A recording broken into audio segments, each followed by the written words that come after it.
Look at the size of this queue. The fan base is queued for absolutely anything. It's mad. There's 3 hours before kick-off and we have got this many people waiting to go inside the stack. Not to mention the 2,000 people that are already inside the stack. Welcome to day 2 of St James's stack. I'm here today to show you how the new stack will actually operate on a match day. We have the first day of the Cellar weekend. Newcastle United are taking on Girona on a Friday night. So we're going to go inside. We're going to see on a busy match day how is the new fans are going to run. And I want to answer your burning questions that you guys have been asking me yesterday since the opening of the stack.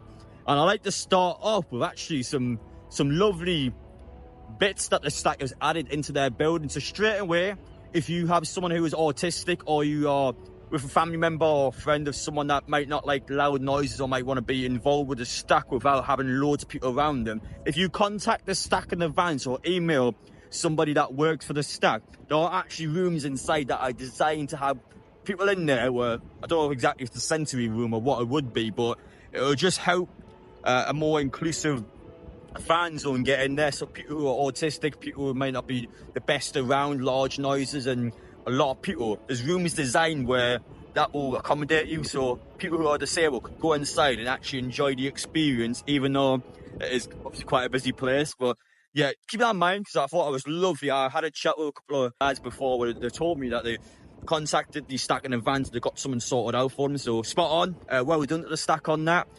And I want to start in terms of the questions by answering the obvious one.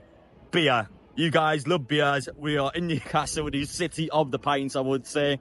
How much does it cost and what do they have available? So I'm going to show you some B-roll footage now of the draft that is there. If you like that sort of beverage, then there was plenty of one of these 6 different bars. The bars are quite wide as well, so it is easy to get served. It's quick, it's efficient, and you guys don't have to wait long in the queue. So definitely, if you want a pint, it is the place for you. In terms of prices, now I paid £6 yesterday for the world's first pint inside that stack of Corona. It cost me £6. So in terms of average, I'll probably go between the £5 to £7 mark. I don't know the exact price on every single pint of beer, but would have thought between the £5 to £7 mark, and cocktails are around £10 to £11 each.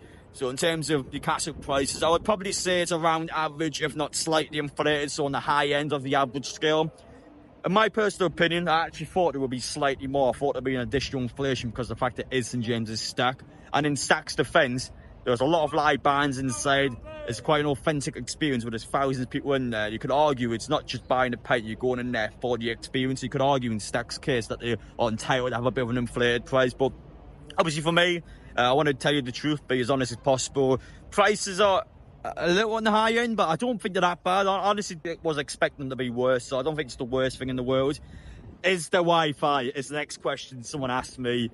Technically, yes, there is Wi-Fi, but it is not available to the public. There is only private Wi-Fi. So for you guys that want to go in there, the service outside St James's Park is horrendous. It is crap. It is not great at all.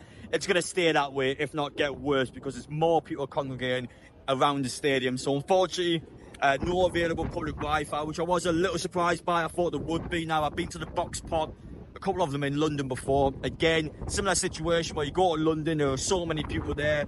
These box parks are massive, like 2 or 3 times the size of this stack. And during the week it'll be fine because connection wise it should be okay in the data, but on a match day, not great. So I wanted to let you know about that. The question I got asked was, how busy has it been so far? Now, I went in there Friday afternoon, 3 p.m. So take into context, yes, it is the school holiday, so children are going to be off, but a lot of adults are, a lot of them are supposed to be working, or at least they're going to be doing something during the day. It's busy. It is very busy. You will not get a seat even at that time. It's the first match day that is open, so chances are it might die down over time, but it was surprisingly busy when I went in there. So we're going to see over the course of the day how busy it actually gets, especially around that 2-hour mark before kick-off, because I think that's when the majority of fans are just going to stumble in when I've had a bit of drink. You can actually see just down there, well, that is actually going to be the line that is going to be start to be developed over the day as the time progresses, and once it gets to a certain capacity, by law the stack is not allowed anyone in, so the security are going to work where you walk out one exit, somebody else is allowed in. So by law they're only allowed a certain amount of people in, so once it gets to that limit you've got to wait till somebody leaves the stack and then you are entitled to go in afterwards. So I think especially when it gets to that limit, I think it'll be a couple of thousand or so. Then it's going to be a bit of a nightmare in the queue. But we're going to see today. It's not a bad fixture for the Stack because I don't think the Girona game is going to sell out. But at the same time, it's still going to be a lot of people there, especially with it being so soon since it's open. So let's get inside there. Enough of me talking, let's show you everything about the Stack. And let's just show you how many people are enjoying themselves on this Friday afternoon.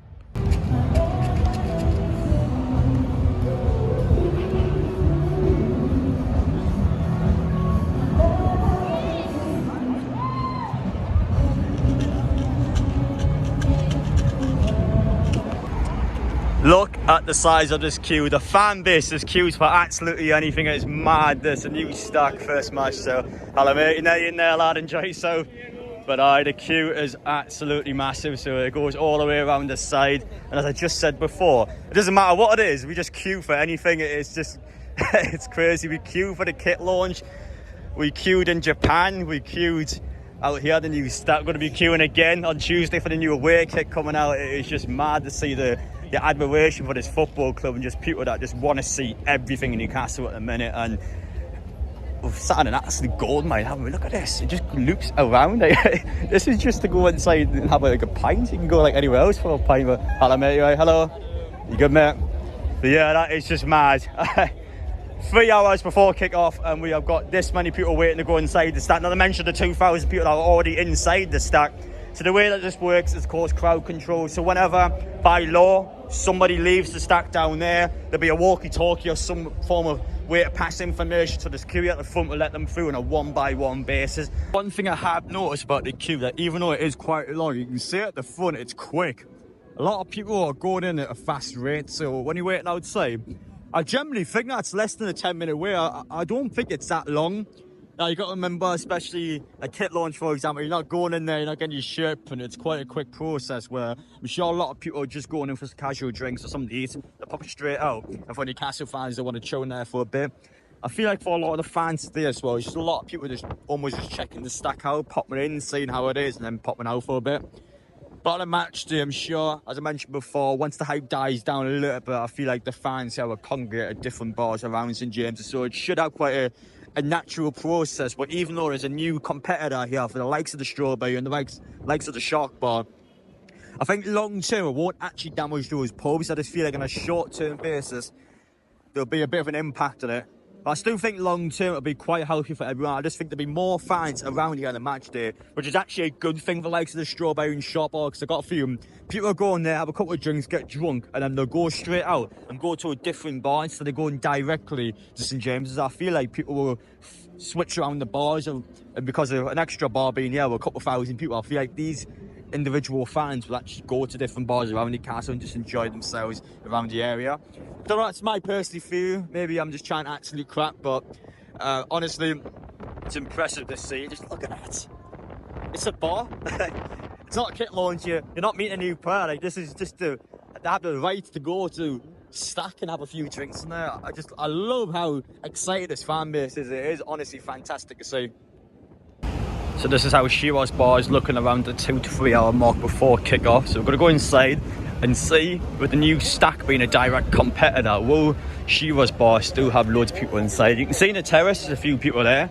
Let's have a look inside. This is where the real test is going to be. And to be honest, not much difference actually. I'm going through here now. It's still quite big.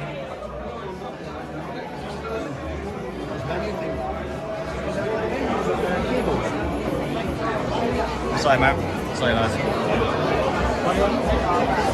Still a big queue at the bar and there's still a lot of people here.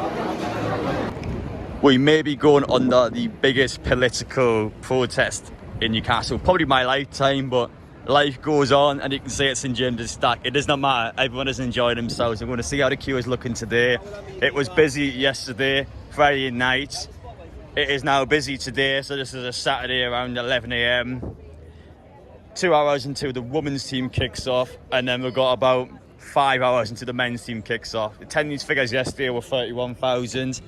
Today, I'm not sure if it's going to be more or less because of the protest going on. I would assume more because it's a Saturday, but then again, how many people were dropped out because of the protest? So it's a bit of an unknown entity, but again, you probably estimated middle 30s.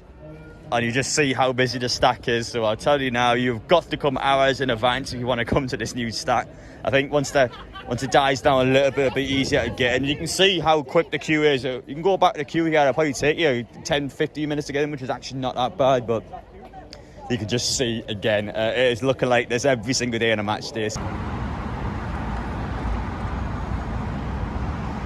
Well, I hope you have enjoyed watching the Stack 2-day vlog where we went inside day 1 and day 2 of the Cellar weekend, and the main thing to take away from this video is how busy the place is. Make sure you plan accordingly, or make sure you have protocols in place where you're either going during the week or you're going at a decent time where you know you're going to get yourselves in. To be fair, the queue is actually quite quick. 10 minutes you're probably in the place, so it's not exactly a bad queue, and it does go by fast. Again, how the laws work, once someone comes out, someone is then allowed to go in, so it has to be a certain capacity, but handled quite well. In all honesty, they've clearly been prepared for extreme amount of fans coming in. We've clearly learned from the club shop over the past couple of years how many people are willing to stand outside and just to wait for God knows how long to get inside the stack. They clearly learned, and you can see everything seems to be smooth, and despite this being one of the worst political days in Newcastle probably in my lifetime, Stack's running smoothly, town's operating well, and there's no complaints. Everything's safe as far as I can tell recording this video, and it's been a brilliant launch for them. 3 good days so far. Once the Premier League season begins, then we'll see on a week-by-week basis how will the Stack cope, and I'm expecting it to continue to be busier at a good rate, because Stack in the past, when it was Northumberland Street, was always busy. Stack, wherever it may be across the North East, has always been a busy place. This should be no different. It's been a great experience. It's been great checking out how it's been, and there'll be plenty more videos inside the stack, so stay tuned. Any questions, let me know, and I'll be happy to potentially do further videos in the future.